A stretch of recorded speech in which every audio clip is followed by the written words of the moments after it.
গোটা বিশ্বের অর্থনৈতিক টালমাটল অবস্থা এবং মিডল ইস্টে ইরান ও আমেরিকার ভয়াবহ যুদ্ধ পরিস্থিতিতে ভারতবর্ষে এমন কিছু ঘটনা ঘটেছে যা শুনলে আপনারা অবাক হয়ে যাবেন এবং আপনাদের মনে হতে পারে ভারতে সত্যি কোনো বড় টেরর প্ল্যান চলছে। কারণ ভারতে প্রথমবার ধরা পড়লো এমন এক ধরনের ড্রাগ যাকে পুরো ওয়ার্ল্ড চেনে হচ্ছে জিহাদি ড্রাগ নামে। ভেবে দেখুন কি নাম, জিহাদি ড্রাগ।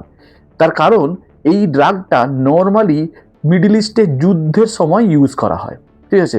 এর আসল নাম হচ্ছে ক্যাপটাগন। এটা একটা ট্যাবলেট, কিন্তু এর পেছনে লুকিয়ে আছে ওয়ার, টেরর আর ইন্টারন্যাশনাল স্মাগলিং দুনিয়ার অন্ধকার জগৎ। 2026-এর মে মাসে ইন্ডিয়ার নার্কোটিক কন্ট্রোল ব্যুরো শুরু করেছিল একটা সিক্রেট অপারেশন।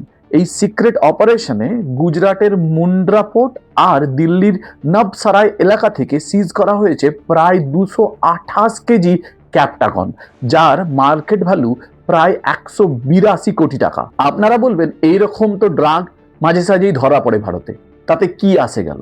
কিন্তু এই ড্রাগটা কিন্তু অন্যান্য ড্রাগের মতো নর্মাল ড্রাগ নয়। এই ড্রাগটাকে জিহাদি ড্রাগ বলা হয়। কেন এটাকে জিহাদি ড্রাগ বলা হয়?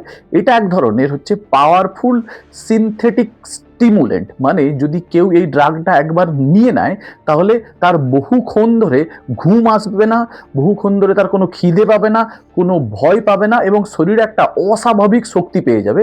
একবার ভেবে দেখুন, কোনো টেরোরিস্টকে যদি এই ড্রাগটা দিয়ে দেওয়া হয়, সে কিন্তু অনেকক্ষণ ধরে এই ড্রাগটা নেওয়ার পরে কি করতে পারবে, টেরর চালিয়ে যেতে পারবে। তার কারণ ওর ঘুমও আসবে না, খিদেও পাবে না, ভয়ও পাবে না এবং শরীরে একটা অস্বাভাবিক শক্তিও পেয়ে যাবে।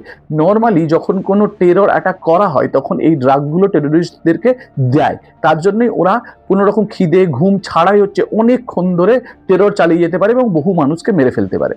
এই ড্রাগগুলোই মিডল ইস্টের বিভিন্ন ওয়ার জোনে ব্যবহার করা নিয়ে অভিযোগ বহুদিন আগে থেকে উঠছিল। বিশেষ করে আইসিস বা অন্যান্য যে মিলিটারি নেটওয়ার্কগুলো আছে তাদের হচ্ছে সঙ্গে এই ড্রাগের কানেকশন বরাবর সামনে এসেছে। তার মানে এটা শুধু নর্মাল ড্রাগ স্মাগলিং নয়, এর সঙ্গে জড়িয়ে থাকতে পারে ইন্টারন্যাশনাল নার্কো টেরর নেটওয়ার্ক। মানে ড্রাগ মানি ব্যবহার হতে পারে টেরর ফান্ডিং এর জন্য। সবচেয়ে শকিং ব্যাপার হলো এই প্রথমবার ইন্ডিয়াতে এত বড় ক্যাপটাগনের কনসাইনমেন্ট ধরা পড়লো, আর সেই কারণেই পুরো সিকিউরিটি এজেন্সি কিন্তু হাই অ্যালার্টে আছে। ভেবে দেখুন একবার, মিডল ইস্টে এখন যুদ্ধ চলছে, অন্যদিকে ওয়ার ড্রাগ চলে এসছে ইন্ডিয়ার পোর্ট পর্যন্ত। এটা কি শুধু ক্রাইম স্টোরি মনে হয় আপনাদের? না, এটা হচ্ছে জিও পলিটিক্স, টেরর ফান্ডিং আর গ্লোবাল ব্ল্যাক মার্কেটের স্টোরি। এখন ইন্ডিয়ান এজেন্সি তদন্ত করছে যে এই ড্রাগটা কোথায় যাচ্ছিল আর এদের পেছনের মাস্টার মাইন্ডটাই বাকি। প্রত্যেকটা ভারতবাসীকে এই মুহূর্তে সজাগ থাকতে হবে।